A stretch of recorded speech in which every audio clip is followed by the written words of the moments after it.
if you'd put $10 on St. Louis Cardinals rookie shortstop Joshua Baez hitting 3 home runs with his first 3 hits in his career. Is he not a shortstop? What are you doing? He's an outfielder.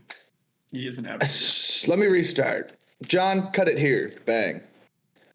Men, he's not cutting. If you'd put $10 on Joshua Baez, the St. Louis rookie outfielder, hitting 3 home runs with his first 3 hits of his MLB career, you would have won. Does anybody want to take a guess? $1,000. All right, John's an idiot. Adam? About $5 million. $7,583,859,285,820. I mean, if you're a sports book, what do you do? If you're a sports book, what you do is you disappear the person that placed the bet. That's what you do. Well, to be honest, if you placed that bet, you probably cashed out at 2. Like, yeah. The live line. Let it ride. Let it ride. The live line to have him hit his 3rd, if you bet $10, was only $15.10 back.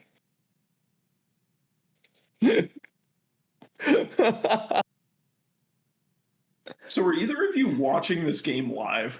No, I was on a plane. I was like out with my family, so I was like getting Twitter notifications about it, but I was not actively watching it. Maybe I wasn't. I was doing the same thing. I was not actively watching it, but I kept getting the notifications on my phone, and I was like, "Oh, this guy's getting called up. Oh, a home run. Oh, another home run. Oh, wow. What? 3?"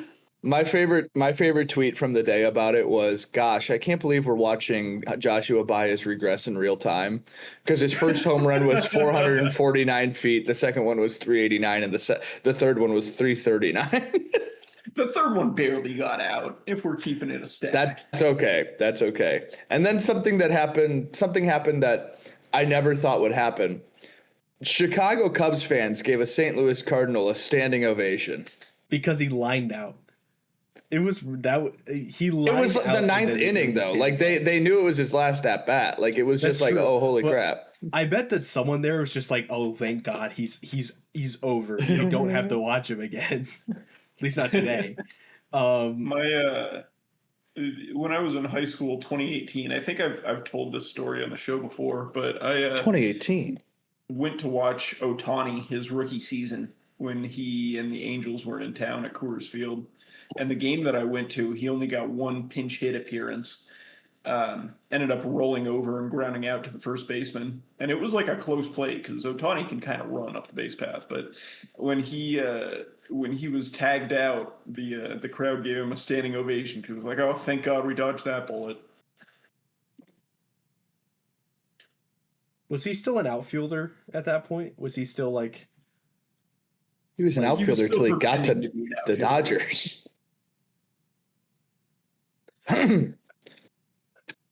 Because he only really pitched 1 year with the Angels, right? Or am I misremembering that? No, he pitched multiple years with them. Hang on, let me get my my baseball reference off of former player of the year, Cal Raleigh. Look at Shohei Ohtani. 2 very different. By the way, guys, hey, big news. Cal Raleigh hit his 13th home run of the season last night. At this time last year, I think he had 45. Sounds about right. Big dumper, huh? Yeah, that's... Big dumper. Well, you know what the thing about big dumpers are is occasionally they produce... Shohei Ohtani pitched 5 seasons with the Angels. He missed 1 season, 2019, where he didn't pitch a single time. He only pitched 2 games in 2020. Season every year? Yeah, I was going to say. 10 games in 2018, and then 23, 28, and 23, and 21 through 2023. So. Okay, so he had like 3 full seasons. True. And in 2020, he was very, very good. He threw 1.2 innings and gave up 7 earned runs on 8 walks. This is your greatest player of all time? All right, guys, what happened in the Major League Baseball this weekend? Well, you mentioned Cal Raleigh and Okay. Former Player of the Year. We were talking I almost said pre-show about Pre-show. There you the, go. No, this is a game to me. I'm locked in. like the awards rankings and who might end up being, We were talking about the chatties. about our awards, but I think league awards end up being something we should talk about as we're kind of we're turning towards the final corner here. We're late enough in the year that it's like we can start talking about these awards without being irresponsible, I think. So all right, you want me to give you the current standings of yes, please. MVP pool? Yes. The American League. Should I start at the bottom or should I start at the top? What is the bottom? It's probably like 5, right? Yeah, start at like 5, yeah. 5. Red Sox first baseman, DH, Wilson Contreras. Not gonna happen. Okay.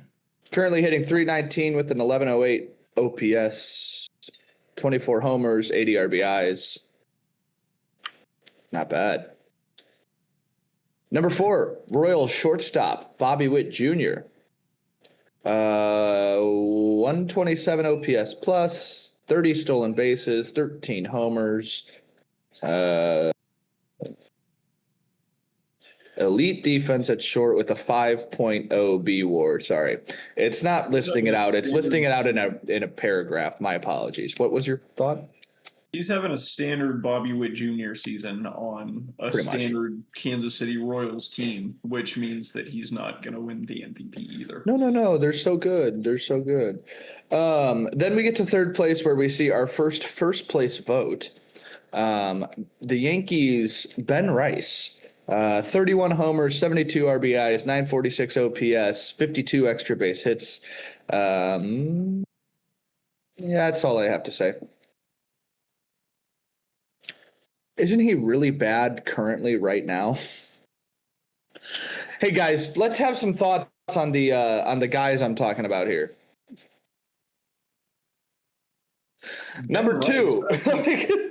I want to wait till you have the list be done. I don't want to like jump in. I don't know when you're gonna like stop talking. All right, number 2, the Rays Junior Caminero, 45 homers, 110 RBIs. No, I'm sorry. That was 2025. Why would you start with that? 29 homers, 63 RBIs, 915 OPS. He's entering the week batting .283. And then the first place vote getter, the Astros DH, Yordan Alvarez. 123 hits, which is the major league leader, a .323 batting average, 34 home runs, most in the MLB, 77 RBIs. He also has an MLB best He also had an MLB best 1.074 OPS and 245 bases. I guess at some point in the season, I don't know. Yeah, that's the American League. Thoughts?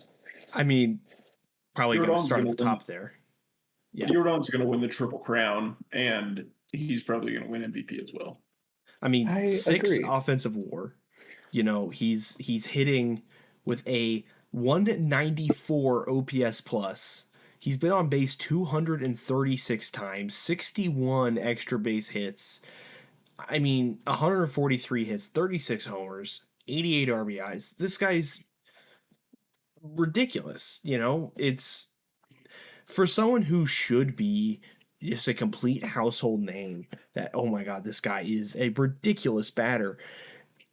Maybe this is just me, but it feels like every once in a while I just kind of forget that he's out there doing this stuff. But, he's got 4 All-Stars. He's placed in MVP voting 3 times. He's won Rookie of the Year. He's got a Silver Slugger under him. He's been, a 3+ WAR player all but 2 seasons, and that was a injury-shortened season and 2 games he played in 2020. I don't want to say he's due, but like you kind of feel like he's due. Yeah.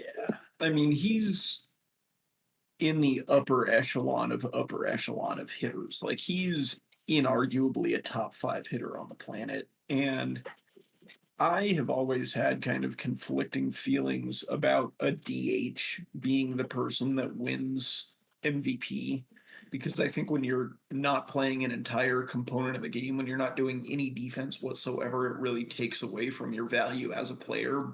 But in this specific case, I think the value that Jordan brings as a batter is so high that it almost doesn't matter that he's a DH only. Right. Well, he has played some left field, which left field in Houston. They tried Jose Altuve out there, man. Yeah, like let's be so for real. I think all three of us would be able to play left field in Houston if we never had to leave the line coming out of the Crawford boxes. So just put somebody fast enough in center field and we're fine. Right. It's, right. Which again, it's impressive that is something that really doesn't hamper his candidacy. Right. Camanero's like for a second place MVP perspective winner. See, he feels like leagues away, and he's having a good season. That's the thing, is it's not like anyone, if you're on an MVP list like this in mid-August, you're not exactly playing poorly, but it just feels like no one is lining up with what Jordan can do right this second. Shall we switch to the National League, which is probably a little more obvious, but yeah, we'll run through some guys? I would argue less obvious. Okay. Well, yeah, I guess that's true. It is kind of just. I would argue equally as obvious. Okay. Shut up, John. Number 5 in the National League is Brewers ace Jacob the Miz Mizorowski. There's not been a full-time pitcher to win the MVP award. You know what I meant. Since Clayton Kershaw in 2014, but the Miz is certainly making a run. An 11-4 record with an MLB best of 1.858 ERA, 185 strikeouts, and a .75 WHIP. We would all like for that guy to be on our team. Remember when he hit the Phillies in a shutout with no walks and 15 strikeouts? Or how about his Sunday outing where he struck out the Rockies 12 times? Number 4, the Phillies' big fat guy, Kyle Schwarber. 33 home runs coming into Monday is the most in the National League. 62 RBIs, ranks first among NL designated hitters, a 914 OPS, regular OPS, because an OPS plus of 914 would mean he's already won the MVP. He's on pace for 50 homers. Number 3, Nationals James Wood, a 953 OPS, 82 walks, 30 homers, 396 on base percentage, an average exit velocity of 95.2. Number 2 is Pete Armstrong with 11 first place votes. Entering into Monday, a 355 batting average, 17 homers, 1184 OPS over his last 50 games, to bring his season totals to 23 homers and a 932 OPS. That is combined with 26 stolen bases, so he's perfectly on track for a 30 season. His 20 outs above average through Sunday are the most at any MLB position. He leads all MLB players with a 6.5 B WAR. And then Shohei Ohtani, though he doesn't rank, this is straight from the MLB.com article. Though he does not rank in the NL's top 5 for homers, RBIs, or OPS through Sunday, he's still a force with 22 homers, 61 RBIs, and a 907 OPS. However, it is his status as a pitcher that's made the race interesting. He's 8-2 with a 1.79 ERA in 14 starts, but he hasn't pitched since July 3rd because of a bad knee. John Sansoni killed him on his birthday. What are we doing here? What's going on? If he continues as just a one-way player at his current production, this is what it says in the article, but I also agree. It may not be enough to win a 5th MVP award. So, when was this article published? I just figured since it all said coming into Monday, it was published in July, at the end of July. What the hell? Okay.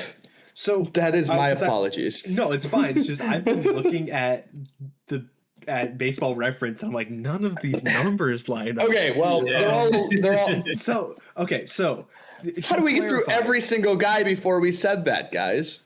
Well, because I wasn't sure if I was just looking at the wrong thing. I've been I was gonna bring that up when you said James Wood over Schwarber. I was like, that was when the first red flag hit me. But I'm confused on that's the last. Okay, please. Let's look at this here for the OPS leaderboard right this second. This is Monday, August 17th. No games have started yet. James Wood at 928 is tied with Ohtani for first. Then PCA at 906, Schwarber at 905, Matt Olson at 891, Jake Bowers at 884, CJ Abrams at 884, Bryce Harper at 868. Juan Soto hasn't qualified yet, but he would slot in at 9th here, and then Hunter Goodman at 10th. So Ohtani is now into that OPS. But at the same time, you look at some of these statistics here. PCA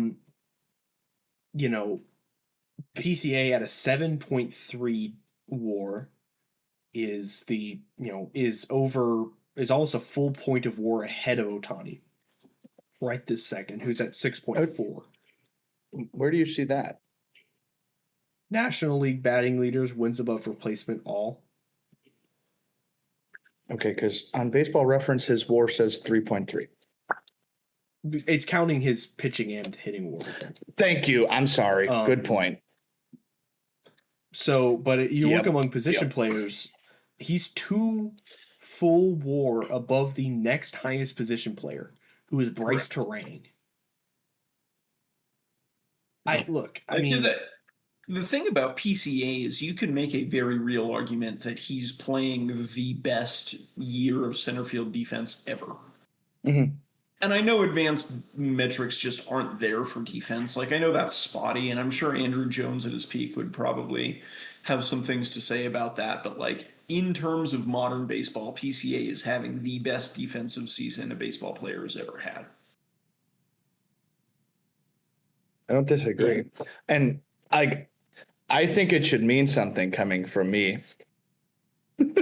I think PCA at this point, if the season ended today, is the National League MVP. I think every team would love to have him play center field. I think if I had to have a guy on my team to just play a position and not hit, I'd still pick PCA. I would lose his hitting stats for his defense. Well, Ohtani's had, 10 starts this season? Yeah, but not since July 3rd. Let me make sure I get your exact numbers. How many starts does he need to make by the end of the year to close 14 starts.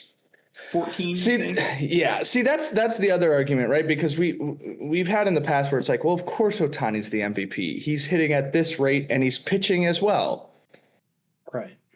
What does he have to get to? 18 starts? He's got to make 4 more starts? And I'm like, okay, well, he also started 18 games for the damn Dodgers. So, the Dodgers, maybe he's the MVP. We're already using a 6-man rotation and added at the deadline, right? I know they're slow playing his return for the postseason. It's hard to punish Ohtani for that, in my opinion. I don't think the Dodgers are going to try and push him back before the postseason. I honestly wouldn't be shocked if he doesn't make a start again until the postseason. I agree. Which is why I would say that I'm firmly in camp PCA right now. But there's a universe where Ohtani pushes back and pitches all of September and is fine, you know? And if he does pitch all of September,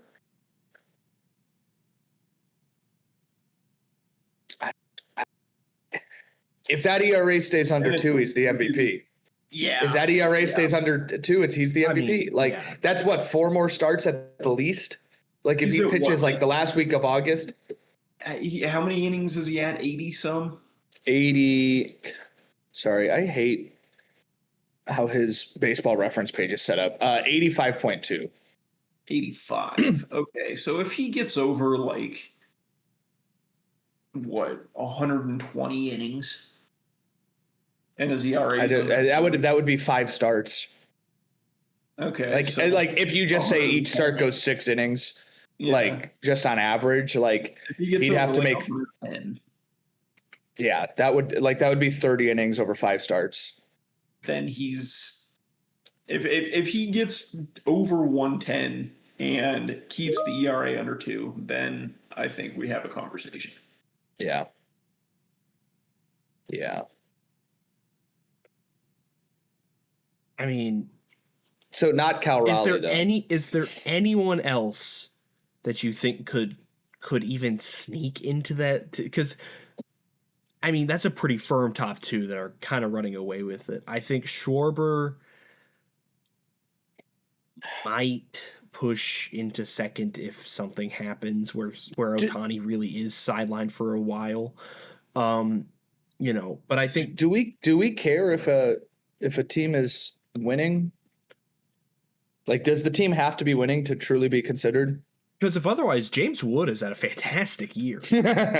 Like, where's Hunter Goodman at in the race if we care about only winning 40 games? Like, Hunter Goodman is sneaky not having that dissimilar season to what Raleigh did last year. Yeah, he's just playing on the Rockies. Like, like I know the numbers aren't quite that gaudy, but he's like, you look at the underlying metrics, and they're sneaky having very similar years, or they did have very similar years, I guess. Well, I guess. Do we want to talk about like Cy Young here? I mean, we've been talking a bit about Ohtani. I don't think he's in contention necessarily, unless he makes some like. Somehow gets a big bulk of his starts back, but yeah, I mean, Cy Young is, I think, a little easier. Yeah, no, not really. Maybe in the AL, it's pretty obvious as long as things hold. But like, it's Cam Schlittler, Dylan Cease, Sonny Gray. Right. Maybe Nick Martinez is like the 4th vote getter. Maybe, yeah. So I mean. If the Red Sox have a really good September, I think Sonny Gray's been pitching well regardless of what's been happening. Yeah, we were talking about Sonny Gray when the team was terrible. Right, that's the thing. Like we were talking about him as like being a trade piece, valuable trade piece on the Red Sox, and now the Red Sox are now he's going to probably start multiple postseason games for them. He has a chance to have a 20-win season, and I know we don't care about that. Right. But like, I think that's still neat. For how bad the team was, for him to still somehow have 15 wins is kind of insane. Right. To allow the anemic, like pre-peak Red Sox offense to stay in a game because he's giving up 1, maybe 2 runs most in most of his outings. I mean, it's kind of fantastic. So like you look at some of these statistics here. ERA plus is one where I think we can probably take a chunk out of. Schlittler has a 192 ERA plus, where obviously 100 average, so he's 92% better. He's almost 2 whole pitchers. Dylan Cease is at 184. And then you got a pretty sizable jump where Parker Messick comes in third at 159, and then Sonny Gray at 154. I think Parker Messick could get votes just like Nick Martinez is 5th here with 152. I think 3 through 5. Parker Messick to me is a much more compelling case for Rookie of the Year. Yes. Right. I agree. Honestly, I think that's what might end up holding, like, on the other side of the ball, like some of the batting titles. I think that's what might hold some of these players off of ballots, just being like, well, we already have them for this one. Correct. Man, I just looking at this, I feel like Schlittler, Cease are kind of your two here, which is a little obvious, but I mean, for how, like, I feel like we've been waiting for this to happen for Cease for a while. You know, I mean, he came in Cease was second in some other race. He came in second in 2022. He came Yeah. in fourth in 2024. You know, but the first time he's been named an all-star was in 2026. Like, this is, you know, for a pitcher who pitched to a 2.2 ERA in 2022, is pitching to a 2.4 ERA and is already at 5.1 WAR in his only all-star season, which is this year. 13 strikeouts per nine, a 3.41 strikeout to walk ratio, a 2.36 FIP. He's giving up 0.6 home runs per 9 innings, which is his best across his entire career. I mean, this has been a renaissance for Dylan Cease. And I think it also speaks to how impressive. That's the root cause of it right there, right? I mean, he's keeping the ball in the yard. Which he also has 201 strikeouts, which leads the league currently. And he's got, Jesus Christ, another 5 starts, right? Another 5 or 6 starts before September ends. Right. Like, theory. His most strikeouts in the season is basically nothing to play for at this point. So they'll just run his ass out there. But on the other side of it, for a team who does have stuff to play for, the Yankees, I mean, I did not think that going into this year that the pitcher that was going to be the front line of their rotation among all of the names they have would be Cam Schlittler, who pitched well. His rookie year, a 2.1 WAR across 14 starts and 73 innings, pitched to a 2.96 ERA, a 1.40 ERA plus. That's good, but I thought that would have been like the 3 in the rotation. I thought Max Fried was going to be the guy for them. And instead, across 152 innings, he's made 26 starts and has a 1.92 ERA plus. He's striking out 11.2 through 9 innings. I mean, and this is a guy who, you know, again, he's 25. You have him under control for, you know, until he's still pre-arb. 2030. He's pre-arb. He doesn't get free agency till 2032. For now. For now, right? The odds that he doesn't. There's a good chance this guy gets a contract. Right. I mean, come on now. But they'll want to actually lock him down. He's only getting paid $800. Maybe that should be taken into consideration. How much are we paying our MVP candidate? How much are we paying our Cy Young candidate? Like, Cease wasn't necessarily cheap, and Cam Schlittler is $800,000 a year contract. You know, Cam Schlittler would be in like the very last phase of the offseason, and it'll be the show. You would not let We've gone through winter meetings, and Cam Schlittler is still not paid. Dylan Cease would have 3 different cutscenes where he's like, "Your rival has an opportunity to sign him. You sure you don't want him?" Like, I'm sure. This is a tough race. The NL though. Let's talk about the NL, because I think this one is, I think, a little wider of a field. Yeah, we've got the Miz, Christopher Sanchez, Chris Sale, Chase Burns. Anybody else? Thoughts? I mean, it's a weird double-edged sword. Unfortunate. Unfortunate? Ohtani was there before you blew his knee up the day after the day before your birthday. Yeah. That was a really mean birthday wish for you. John Santoni just can do that to people. Maybe we should check where he was in 1963. No, I was not alive. Sure. All right, let's talk about the. Okay, Lee Harvey Oswald. He wasn't alive for Sanchez. parts of 1963 either.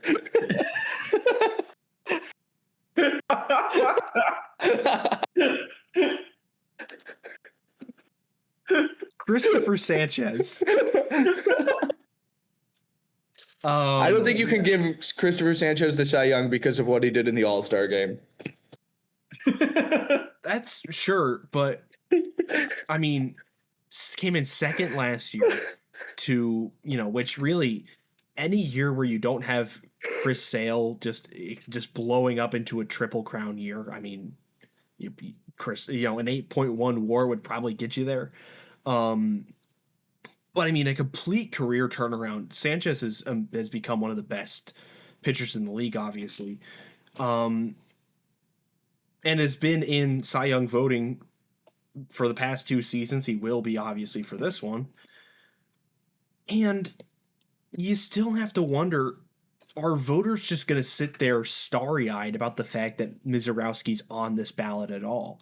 I think for how fantastic Sanchez has been, you wonder if a player like Jacob Mizorowski, or even players like Chris Sale, who have that sort of heft to their name that I don't think voters necessarily, they weigh it out of proportion. Let's be clear here. Mizorowski's been fantastic. A 24-year-old has striking out 13.6 batters, a 1.75 ERA across 23 starts and 210 strikeouts. And he throws like 1,000 miles an hour. John Lieber. Can I just say it is insane that we have to preface the fact that, well, maybe Jacob Mizorowski is getting the Baseball Writers of America starry-eyed, and maybe they don't realize how good of a season Christopher Sanchez. They're the damn Baseball Writers of America. Why? I hate the fact that we have to be like, well, hopefully they've watched a game. Hopefully the guys who cover their team have watched the games of other teams. Hopefully they know what's going on in Major League Baseball. What do you mean? We talked about this leading into the All-Star break, but it's been, a month and a half? It's been a month and a half, and that's how long it took for the pendulum to swing back from fan voting is horrible, we should have journalism. Are we sure the baseball writers are the most qualified candidates? Look, no, I think we even said that, when we were talking about All-Star voting. We were like, are we sure the baseball writers would even know what they're doing? The Baseball Writers Association. The baseball writers would somehow still get the entire Toronto Blue Jays infield into the All-Star game. The baseball writers, look, they are, I almost said a renowned institution. They're an institution that carries so much cachet obviously in the recording of the sport, but also how the reputation of every player is. And we see that every year in the Hall of Fame discussions, right? That's obvious. But for an award like this, I mean, that this it almost doesn't get talked about is how much the star factor is put into yearly awards. It's not always the most qualified player. You can make arguments for plenty of people on the list because, baseball is such an intensely granular recorded game. Every little thing has a record to it. Every stat, it is 1,000 pieces that make up a season, and not all of those are put into proportion, because if you see that, like Chris Sale, for example, has only won 1 Cy Young, but he's also a 10-time All-Star. You would have assumed that, baseball writers would be going in on, but Chris Sale's due, and the lifetime for all achievement award. Right. You could argue that his Cy Young he won in 2024 was that sort of achievement award. Now, he also won the Triple Crown. Let's not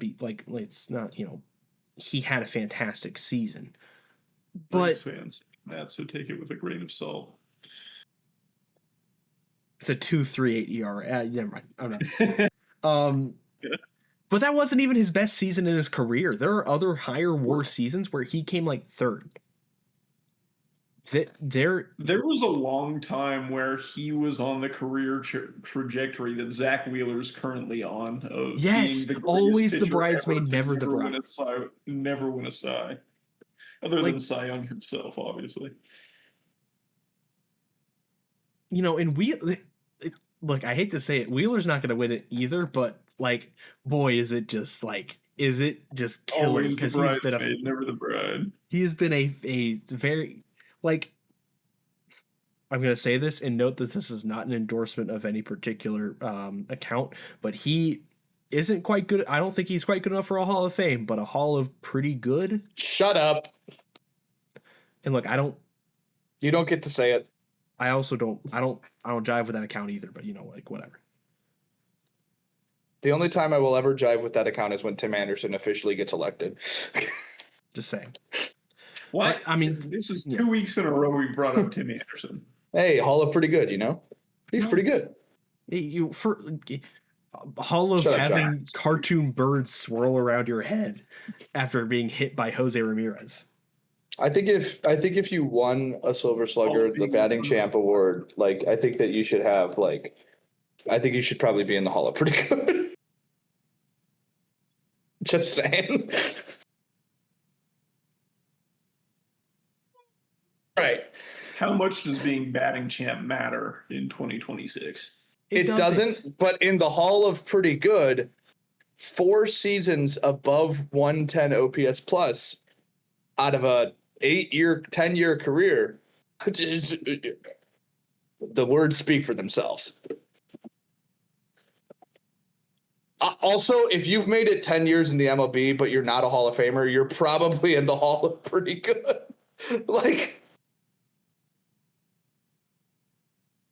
Guys, Tim Anderson has benefits from Major League Baseball for the rest of his life because he played for 10 seasons. I'd like to make that pretty clear.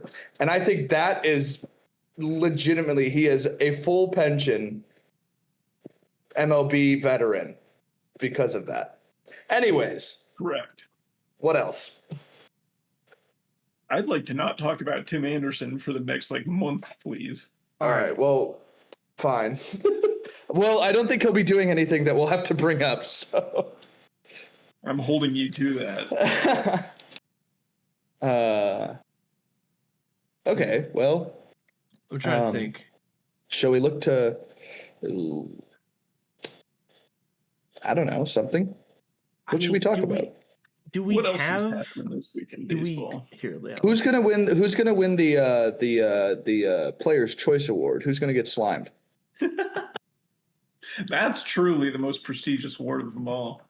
I saw a list that was like, here's who each team is nominating for the Heart and Hustle Award. And I was like, oh, I wonder if there's a Players' Choice Award watch list. There isn't, because the players choose it and they don't make them fill those out in the middle of the season. Sense. But I was like, oh, darn it. I can't put I couldn't create betting lines on who's going to get slimed. So yeah, because I remember, I think it was Mauricio Dubon got named for the Braves or something. I'm just like, that's happening? Who talks about the Heart and Hustle Award? I still don't really know, although it seems quite obvious. It does take a heart MLB to hustle. You're required to if you hustle, you probably have a heart. If you have a heart, I would sure hope you're hustling at one point. Oh, okay. So it's to an active Major League Baseball player who demonstrates a passion for baseball and best embodies the values, spirit, and traditions of the game. So that's a lot of words to say. This person plays the game the right way. When was the last time? Never mind. I'm not going to ask that. Well, what baseball player doesn't like baseball? Anthony Rendon. Never mind. Yeah. Anthony Rendon never voted for the Heart and Hustle Award. The real question is can guys like Wilson Contreras win this when he gets mad that he accidentally gets hit because he stands on top of the plate?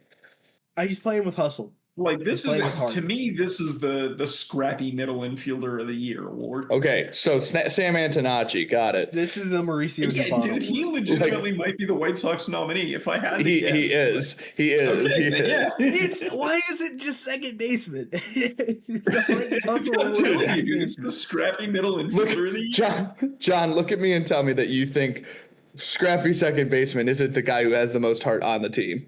It is Sam This is Antonacci. the Should we Dustin go through the Pedroia list real Memorial quick? Award. Yeah, go through the Should list. the 2026 Heart and Hustle Award nominees are the Athletics, Shea Langeliers, the Orioles, Pete Alonso, the Boston Red Sox, Wilson Contreras. God damn it. The White Sox, Sam Antonacci. Guardians, Jose Ramirez. The Tigers, Dylan Dingler. Astros, Cam Smith. Royals, Bobby Witt Jr. Angels, Mike Trout. Twins, Cody Clemens. Yankees, Paul Goldschmidt. Mariners, Luke Raley. Rays, Chandler Simpson. Rangers, Ezekiel Duran. And Blue Jays, Ernie Clement. The Diamondbacks, Nolan Arenado. The Braves, Mauricio Dubon. The Cubs, Nico Horner. Spencer Steer for the Reds. Jake McCarthy for the Rockies. Miguel Rojas for the Dodgers. Otto Lopez for the Marlins. Sal Frelick for the Brewers. Carson Bench for the Mets. Brandon Marsh for the Phillies. Jake Mangum for the Pirates. Ty France for the Padres. Luis Arraez remains the nominee for the San Francisco Giants. J.J. Weatherholt, the Cardinals, and the Nationals, Jacob Young. Okay. So, okay. After this episode, we need to go back and count how many of those guys aren't born in the Midwest. So I am immediately clued into how is this a player vote? Who votes for Heart and Hustle? Isn't it team nominee? This guy is going to make me look into how they pick this. One player from each major league team is chosen by the committee based on the MLBPAA, the Alumni Association, formed 30 committees comprised of alumni players with established relationships to each team. The committee is based on passion, desire, and work ethic demonstrated both on and off the field. As the season draws to a close, fans, all alumni, and active players will vote to select the final winner from all 30 teams. Look, I'm sorry. You're voting Miguel Rojas, a guy who cut up Jazz Chisholm's shoes and poured milk in them because he didn't like how they looked, as Heart and Hustle. Hustle, that's a hustle. Did he do that this year? No. Wipe your memory. You've been programmed. It's don't wipe your memory. This is the Alumni Association. That would defeat the purpose of having look right here, sir. Association.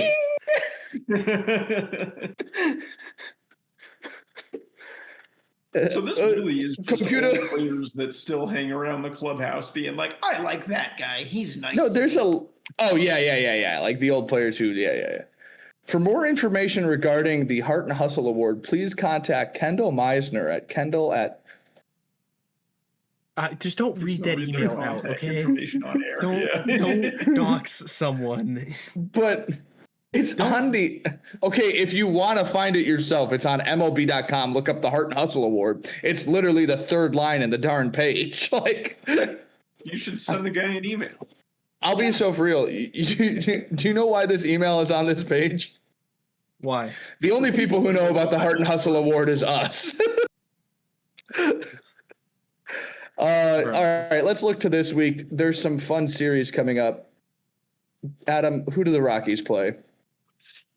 Dude, I have not looked. Adam doesn't know. The Rockies play the Dodgers. That's a fun series. Rivalry week. Won't be tuning in for that one. The Braves play the Twins, and the White Sox play the Cubs. PCA broken time. Okay. That one I did know about because we talked about it pre-show. True. What do you think, John? Okay. If I was like born, follow me here. Right after Lee Harvey Oswald died in 1960. No. No. If I was born directly on the line between North Side and South Side, like if there was some way for me to literally be like a between borders Chicago baby, and I only had This is the dumbest conversation I think I've ever I only had. had this series to decide as a baby who my allegiance is going to for the rest of my life. John Lever, what is your case for me to be a White Sox fan? I genuinely think, hang on. I think maybe dead smack center. No, it's like the Harry Potter shop Chicago. It's like Streeterville is probably like where the actual like cutoff might be there. What is my pitch to root for the White Sox this weekend? If you are a somehow undecided, like fence sitting Chicagoan or a baby who has been orphaned on the exact line, what's your pitch? Well, if you're a baby who is orphaned on the exact line, then you should probably be a White Sox fan because you ain't making any money and your foster parents ain't rich. I'll tell you that. But I think you should enjoy the scrappiness of the Chicago White Sox. I think that you will enjoy the Munetaka Murakami moonshots. And I think that you should be looking at the fact that Justin Ishbia will be running this team as the owner in less than a decade. And I think that should entice you more than the damn Ricketts, who couldn't sign back Kyle Tucker. Now, it wouldn't have done anything because he's been very bad. But the Cubs blow up their favorite players every so years because it doesn't work out. Have they done enough this year to win the World Series? No. Have the White Sox tried? Did they lose 120 games last year and now they're winning the division? Isn't that more fun? Don't you want to root for the underdog? Don't you want to root for the guys who just figured it out? Just a bunch of corked up boys out there playing ball, getting dirt. They get injured. They rub some dirt in it.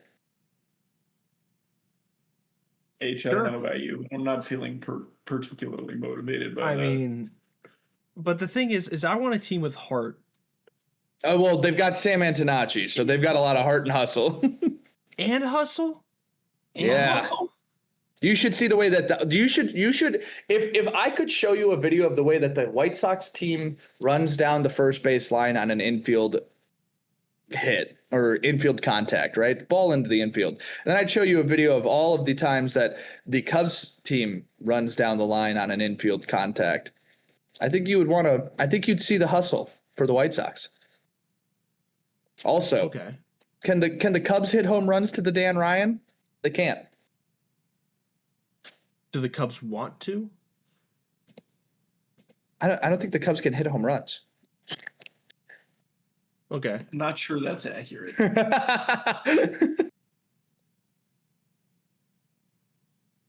So, okay. I could be confused. Also, I could be do you want to be in a stadium that smells like piss or a stadium that just sucks? Like this is neither stadium in Chicago is that great. Like, let's be honest. One stadium has the nostalgia of being here for 4 billion years. It was here before the dinosaurs. And the other one just smells it doesn't smell like piss. That one smells like piss. The other one is just like Jerry Reinsdorf made it his home. So every time you mention Justin Ishbia taking over this team in the future, I feel compelled to remind you of the history of Ishbias in professional sports ownership. They ain't never tried baseball, though. That is gone. They ain't never tried baseball, though. Well, maybe they're really good at baseball. I mean, hey, where do the Ishbias have their money from? okay, computer. United Wholesale Mortgage. computer. Oh. Wait. Justin Ishbia. Probably the same thing, but. Oh, crap. Private equity. And then a major stake in the family mortgage business, United. I have a question. I have a real question here. Rate Mortgage Company has naming rights on the field. Yep. And the largest minority owner owns like a different mortgage company. So when's that field naming contract up? That's what I was just about to look. Rate field naming rights. Which is also just, And in my opinion, the worst named stadium in baseball currently. dude, no freaking way. What? It ends the season that Ishbia could take the team over the earliest. Oh my god. It ends in 2029, and that is technically the first year Ishbia could take the team over. That's incredible. That's right. Black Rock Stadium. Okay, I have a question. What? Why does this naming rights agreement have a team option? No, look, I know you don't want your name on the stadium, but we really want it. Maybe that's what the Sox did with U.S. Cellular for 15 years after U.S. Cellular closed. It's like, look, hey, I know, but the fans. I know you don't have the money to pay for this anymore, but we're picking up the team option. You are gonna pay for it. I have a second question. What does this mean by expiration of the ballpark's current lease? Who owns the stadium? City of Chicago, I think. Yeah, probably. They're leasing the land on it. It's owned by the state of Illinois through the Illinois Sports Facilities Authority. Oh, the state owns it, not Chicago. Well, the Chicago is the state.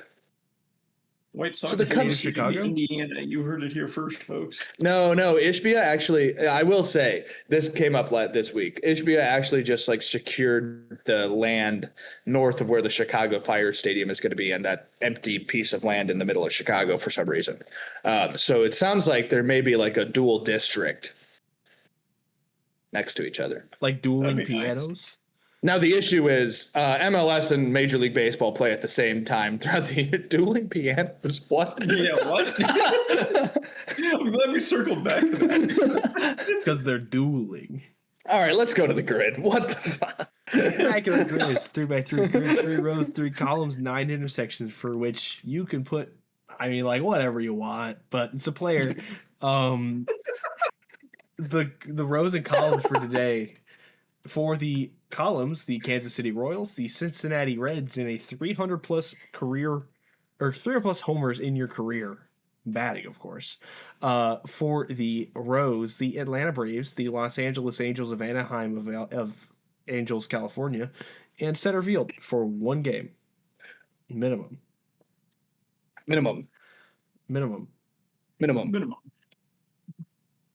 I've got a Cincinnati Reds center fielder.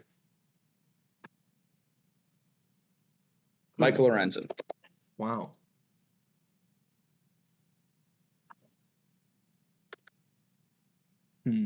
Angels, Royals, Randall Grichuk. Angels, Royals. Randall. The big Randy. The big Randy.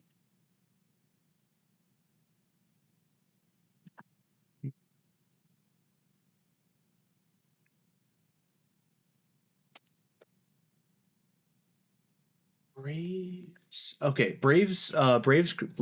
Royals. Yeah. Robbie Grossman.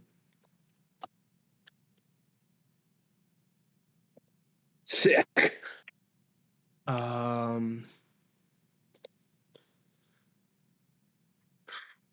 Braves Reds. It's not a lot of overlap that I can think of. Angels, Reds. Yes, sir. Iglesias.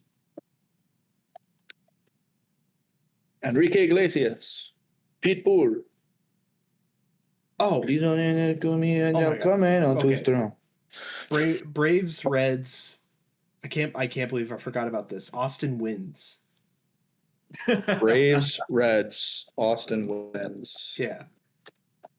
Because like I don't want to say WY. Kyle Farmer because he played for a while there. You know, like Austin wins 0.05. What a pull. Yeah, that'll work. I have a Royals center fielder. It's John Rave. Reds. Okay, we need the entire 300 plus home run career batting average row. or column. That's all. 300 homers for the Atlanta Braves. Let's see. I mean, Chipper did it. They just have to have played with the Braves at some point. Just at one point, yeah. They don't. Well, yeah. Robinson Cano. With the Braves. Yeah. Oh my God! No, I almost put it in the wrong spot. We're good. We're good with it. Angels 300 Otani. But is that going to be too main? I think so. Center field for 300 homers. Yeah. Marcell Ozuna. Oh, nice.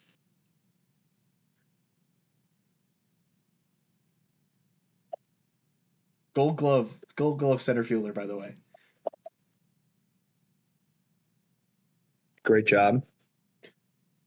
Angels 300 plus homers. How about Justin Upton? Or is that one even more mainstream? I'm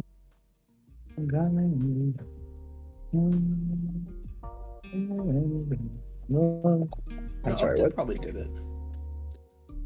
Upton definitely did it, but is it too mainstream? What's the question? Andres Galarraga.